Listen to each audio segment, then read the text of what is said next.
Hello and welcome to yet another installment of the Campbellsville University's 2018 Political Science Senior Seminar Classes discussion on current events and topics. My name is Sean Williams and I am the Associate Professor of Political Science here at Campbellsville University and the moderator for discussions. Joining us today are three of our veterans from our previous podcasts. First of all, we have Rachel Wolf. And then, of course, joining us from our Washington, D.C. offices, we have Oksana Marquez and Eli Wood. How are you all doing this wonderful evening? Great. Wonderful. Good. That's outstanding. So tonight we're taking on one of the easier topics in international relations, the Palestinian and Israeli conflict, with a specific focus of looking at the relationship of the Arab League to the broader conflict. But before we can get to the Arab League, we have to spend a little bit of time setting up the conflict for viewers who maybe aren't quite so familiar with it. So first of all, whoever wants to take this, we'll just jump right on in. How did the Israeli-Palestinian conflict get started? What are kind of its origins? So a lot of it originated or I guess almost all of it originated in the 20th century, so early 1900s. You see the territory of what we call Israel today, but was called Palestine then, get controlled by Great Britain. They took that from the Ottoman Empire, and so they kind of ruled over the land that was there. And then they had a Balfour Declaration, I don't know if I'm pronouncing that correctly, that states that Palestine will be a national home for Jewish people. And so that came about, and then many Jews, especially from Europe, moved down to Palestine during the 1920s. So it's becoming you can describe that as both religious and Jewish can be a religion or an ethnicity. So a lot of times we're referring to the ethnicity more than the religion when we're talking about people that came down there in the 1920s. And then I'm not sure the exact year on this one, but Britain separates two sections of it.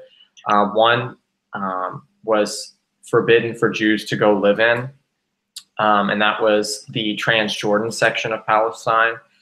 And so they had a specific area that they were setting off for Jews, and then a specific area if you weren't, because there were so many.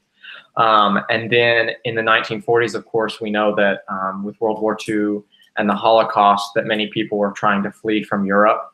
And since that was a very heavily Jewish populated place, a lot of Jews moved down there. And so they finally agreed, I think it was in 1948, to establish an official state called Israel.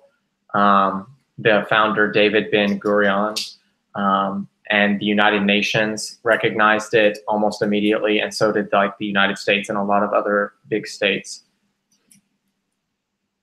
So that gets us to the 1940s, and then you could spend probably hours talking about the various conflicts between the 1940s and the 1960s. Rather than focusing on the conflicts, how have various actors tried to establish and maintain peace in the region, especially with the end of conflict in 1960s, 1967?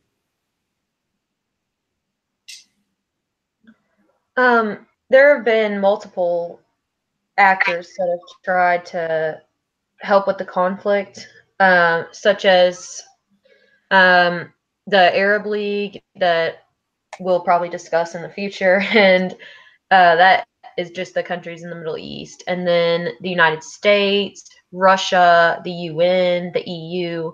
There's basically been almost every section on the globe, someone has an opinion on this conflict. They've tried to have peace agreements, almost everyone, and none of them have really succeeded so far. Basically, they've been trying to, there's been so many different things that people want, they want them to put down all conflict, they want different areas of territory, They want Palestine to have statehood. And so it's just been like one after another different solutions proposed in order to attain peace, but nothing has really happened yet in regards to that because the conflict's gone on for so long. Has the United States been playing a role in these negotiations, or are we mostly just a bystander? I'd like to say we think we've played a role, and we have, in that we've been one of the major like faces of this is who we back. We back Israel. The United States has backed Israel since it was created. Like Eli said, I think it was Eisenhower that recognized it as a state. But the United States has claimed that they want peace for decades now. I think it was Reagan that started the talks with Palestine as well. And so since then, the United States has taken the stance that basically we agree with Israel. We want them to have territory because of our Judeo-Christian background and because we see it as the only democracy in the Middle East. But we've kind of towed the line in that we've helped Israel a lot. We've given them a lot of money, a lot of military assistance. But until Trump, we've kind of towed the line in that we haven't achieved much because all we want to do is talk. But Trump has kind of changed it in that he doesn't really want much to do with Palestine at all. So what about the Arab League? What exactly is the Arab League? Rachel, you mentioned a little bit earlier, and that's part of the main purpose for tonight's broadcast. But what exactly is the Arab League, and what role has the Arab League played in this situation? The Arab League is an association of, I think, 22 countries, including Palestine, whose peoples are mostly Arabic. And the Arab League was established in 1945 as sort of a way to promote the ties among its members economically, politically, and so forth. And at its time of creation, the biggest thing that it wanted to do was free the Arab countries who were still under colonial rule. Now, however, one of its biggest conflicts that it looks at is the Palestine-Israel conflict, and their position on it is in their charters and such. They are for Palestinian statehood. And they have put several different, like they've taken several different jabs at Israel, and they put like a boycott, and they think that they need like the two-state solution. And for them, it's so important to like figure out something because Israel is like a bridgeway between like 3 different countries, and so the trading and such. And then within the Arab League, there's a lot of animosity because Israel's not the best of friends with most of the countries that are in the Arab League and has fought like many wars on the behalf of this conflict and several other things. And it has peace treaties with Egypt and one of the other members, but for the most part, nobody's too happy with them within the Arab League. You mentioned the phrase two-state solution. This is actually something we've heard in the news recently, early in the Trump administration. Donald Trump had said that he actually wasn't necessarily a supporter of the two-state solution anymore and was willing to look at other alternatives. What exactly is the two-state solution, and how does it differ from what we have right now in the region? The two-state solution would create a separate Israel and Palestine, and then they would sort of work together. But the conflict is, as much as it is over values and religion, it's over the land. And so that two-state solution of separating Israel and Palestine and creating like 2 separate entities would require both of them to give and take. And that's not something that they're really willing to do. And I misspoke earlier. It's not Israel that's like the trading cross for 3 continents. It's Palestine. Yeah, the Gaza Strip over in the north, I guess that'd be the northwest of Israel is like so important for like Egypt. So that means like the whole north eastern corner of Africa. That is how they would get anything like through there, would be through like the Gaza Strip. So that's a very important territory, which brings up like another good point, which is that when she was talking about how the two-state solution, their governments would cooperate. And I don't think that's something people a lot of times don't realize is how important that is, because if you look at like the map of what is Israeli territory and what is Palestinian territory, it's not like one block's over here and one block's over there. Like it's almost like intermingling, because you've got the West Bank over here, which is Palestinian territory, then you've got Israel, and then you've got another Palestinian territory called the Gaza Strip that is separated from the other part of Palestinian territory by Israel. So like she was saying, cooperation when it comes to the two-state solution will be so important. It's not like they could just establish two separate states and then forever just never talk to each other, because they'd have to collaborate on a lot of issues. Why is the two-state solution even necessary? Why can't we just say, okay, Israel and Palestine, we have these two different states within a common federal union, which is something similar to what we have in America or something similar to what they have in Brazil? Why is the two-state solution being advocated for by the Arab League? I think they're worried that Palestinians are going to be some sort of second-class citizens, because, I mean, if Israel becomes the one state, I mean, what are you going to do to the people who were trying to maybe be different than you? Are you going to, and they're already being very mistreated by their government, treated sort of like second-class citizens, not being given necessary like goods like water and food, or if they are, they're like taxed or priced at a much higher rate. And the Palestinians have already kind of argued, I think, that their territory's been taken. So I think they're scared that if they don't define it as a state, they're just going to keep losing their own territory, because the people in Israel claim that it's divinely theirs. And so I think that causes a lot of issues if they don't have defined borders. If the map of Israel is the way you described it, right? So you have the West Bank, which is, it's the West Bank of the Jordan River, which means it's actually on the eastern side of Israel. And then you have the Gaza Strip, which is on the western side of Israel. Is it even possible that you could have a country like a Palestine that is geographically separated with an arch rival between its two territories? Would we need something like a three-state solution for this to work?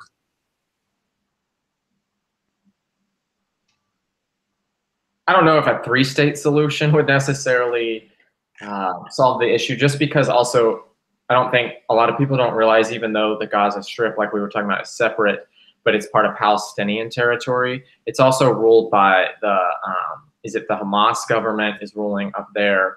And so it's kind of almost like a separate entity right now. And obviously that is not working. So that's, I guess you could almost say right now, they're kind of like three states, even though it's considered Palestinian territory. And it's just the governance in the Gaza Strip, like people are not getting the necessary goods that they need. The water is not clean at all. Like there's no drinkable water there is one of the biggest issues, because there is no governance over it. So I don't know if that would be the best solution, would be having three separate governments. Another solution that's sort of offered up to the opposite side of the two-state solution is the one-state solution, which would merge Israel, the West Bank, and the Gaza Strip into one country. And they have like two ways that they want to do that. And it's sort of like some people on the left lean one way, some people on the right lean for the second version. And the leftists and the Palestinians kind of push for one like single democratic country. But the right side sort of thinks that either they want to annex the West Bank or merge it all and just not give the Palestinians like the right to vote. Like they can stay there, but they don't get a voice in that country. And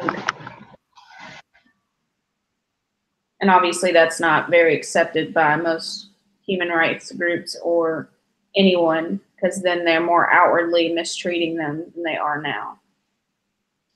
If Israel and Palestine were to split, how would this affect broader relations within the Middle East? Would this satisfy the Arab League sufficiently and lead to normalization of relations, or would a separation between the two states just make problems in the region worse? Well, because the Arab League sort of pushes for a two-state solution, I think that answers the question that they think the best thing to happen is to separate Palestine and Israel and keep them apart, and then just figure out how to work together. That's, in theory, the easiest one and the one in which everyone is treated the most fairly, but that requires a larger amount of working together than either side is willing to offer. So what then happens, and I guess, Oksana, you talked about this a little bit, if we don't have a two-state solution, we then are forced to have a one-state solution. You laid out a couple of alternatives, one where you have a fully integrated political system, where potentially Jews could be outnumbered by Palestinians, and the other, Palestinians are essentially second-class citizens where they're not allowed to fully participate. Which of these is most likely, and are either of these actually acceptable to the participants in the conflict? Acceptable? I don't. Sorry, Rachel, you go ahead.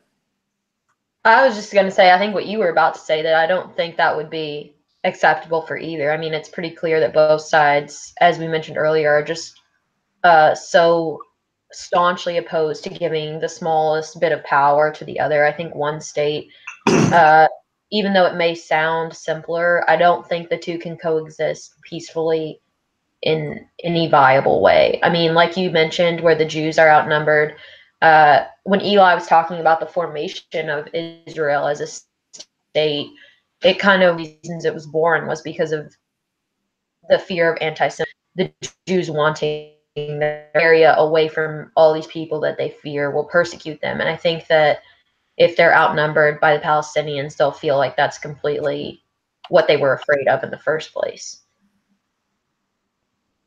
I think you have to just consider the fact, like, when people want to consider Israel a Jewish state, well, what you don't think about is that before it was that, there were people already living there. And so the people that were already living there, a bunch of Jews immigrate over there, but for many reasons, like both just to have a more welcoming home that's more like the environment that they want to be around people like them, or if it's for safety reasons, like before and after the Holocaust, European Jews moving to Israel. But you have to remember that the Arabs that were already there in Palestine, like they had a life before that. And so you can't just say, well, now we're going to turn this into a Jewish state and you just have to adapt to it. And I think that it'd be in everyone's best interest to have one that is for the people who were there before and one who is for the people who came later. But if you do that, and if you think about Israel's relationship to the rest of the Middle East, it is already a relatively small country surrounded by more resource-laden opponents. You're now pulling out a couple of more pieces of the territory of Israel, which makes it a little bit more vulnerable to external invasion. If you pursue a two-state solution, is Israel even viable anymore? Would Israel as a country be able to protect itself? And if not, who would be responsible for protecting it? I think that relies, I mean, not solely on the United States, but we're one of their largest allies. I think I got from the report on U.S. foreign aid to Israel in 2014, there was $3.1 billion in military aid from us, and I think that kind of just speaks for itself. If Israel was its own state, yeah, its power probably would be slightly lessened, but I think the amount that we've championed it and the amount that we funneled into there, we would have no choice but to help support it and protect it. And I think that they would be able to rely on that because it's pretty popular in Congress to support Israel. I don't think it would be hard for American citizens to lean that way. I mean, if you're right, what you're suggesting, we currently are still involved in a conflict in Afghanistan. We are currently still involved in a conflict in Iraq, although our role is definitely reduced. We're playing a role in the conflict in Syria. We're also playing a role in supporting Saudi Arabia in a conflict in Yemen. Does this mean that we're now going to be getting involved in yet another Middle Eastern conflict if we have to come to Israel's aid? Can the United States keep playing regional policeman? I mean, theoretically we would be, but it, as you mentioned, all of those, it hasn't stopped us from adding yet another one to our list. And so I think that the United States likes to see it as a stronghold of the one democracy in the Middle East, and I don't think that they would let it go down without a fight. I think that, yes, it would be us dipping our fingers into yet another conflict in the Middle East. But as I stated, like, there's precedence for that. We're not opposed to keep involving ourselves in the Middle East. I also think it's important to note that even though, yes, we can talk about like further aid to Israel and like which side are we going to pick on this, but I always remember this from one of my classes where our professor asked us, so what state do you think, or what country do you think that the U.S. gives the most aid to? And people in the class were guessing all these countries like across Africa, Southeast Asia. And then he made us stop and said, no, did you know Israel is the country we give the most aid to? So I think that's very telling. That's so unexpected, but it's very telling of where the U.S. interest already lies. And like Rachel said, like democracy promotion is definitely probably, I would say that's plays the biggest role in why the U.S. chose to do that.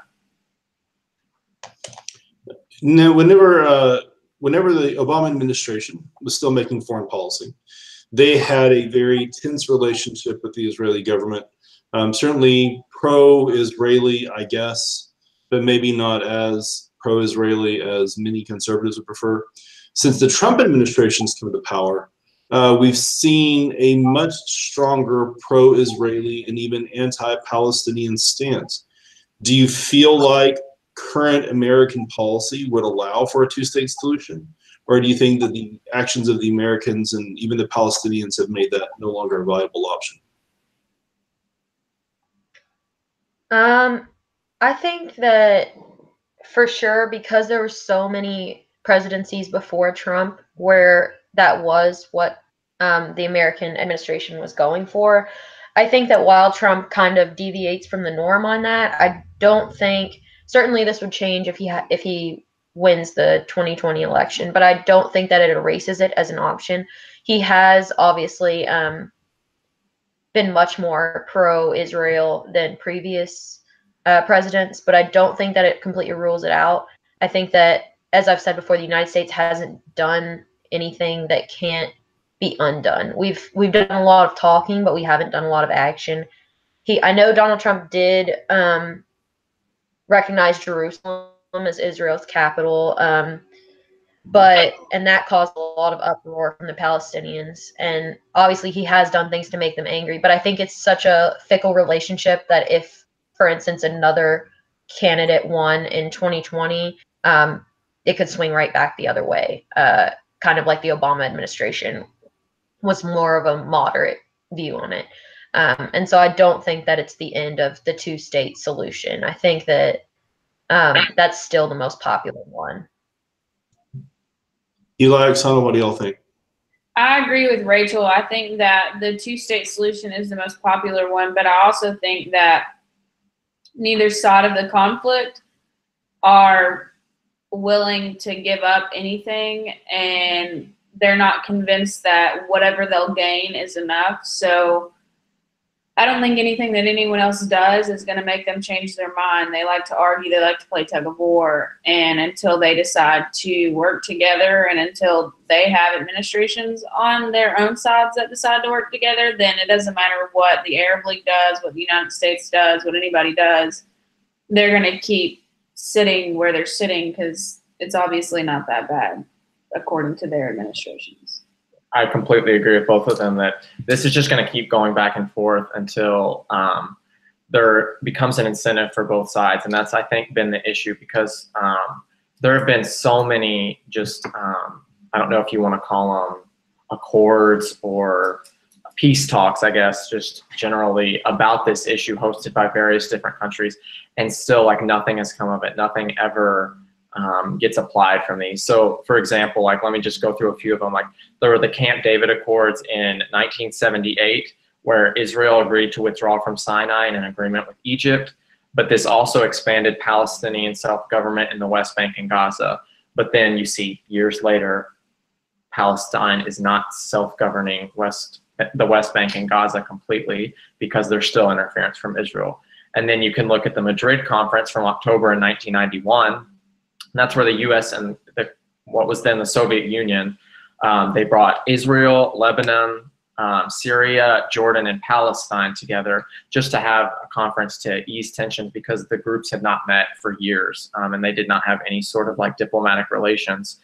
And what they did there was the current prime minister of Israel was, after that, he was voted out because of the way the talks went, because he wasn't very participatory.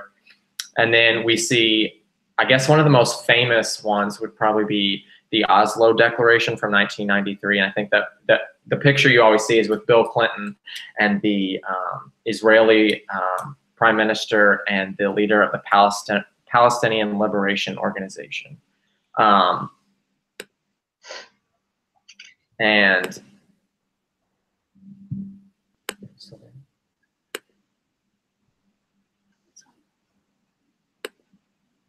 oh, sorry, we thought we lost you guys for a second.